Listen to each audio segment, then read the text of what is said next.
We begin with breaking news in West Central Spokane. Major crimes detectives on the scene of what appears to be a second homicide today in West Central Spokane.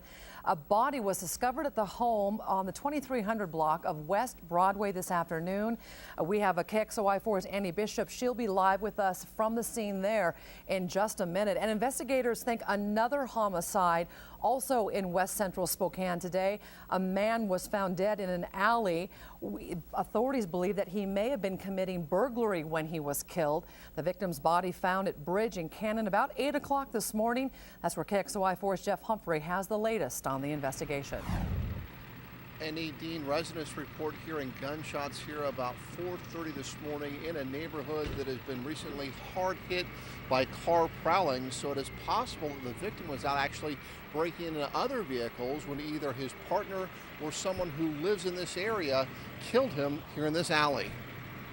Crime scene technicians didn't find any shell casings in the alley, so either the victim was shot with a revolver, wasn't shot at all, or he was killed somewhere else and his body dumped here. This person was found this morning by someone in the alley. That they found that he was lying face down the alley.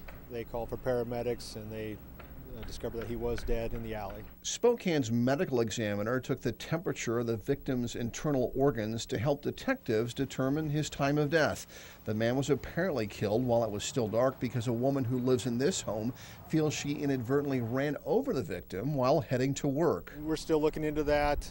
We believe at least one of the vehicles would have been an accident with the person involved. Indeed, a closer look at the undersides of this Corsica showed the fibers were scuff marks that matched the victim, who had a pair of tennis shoes next to his body.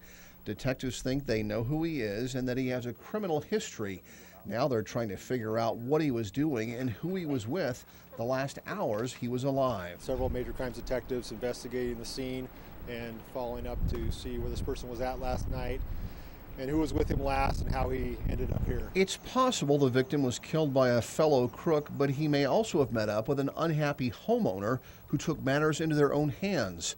The thought of a vigilante killing doesn't sit right with Brandon Chun, even though his grandmother's car was broken into earlier this month. If you catch someone in your stuff and and if you want to take action to protect your belongings, you might want to call the police and let them know what's going on, because it's breaking the law, not reporting a crime.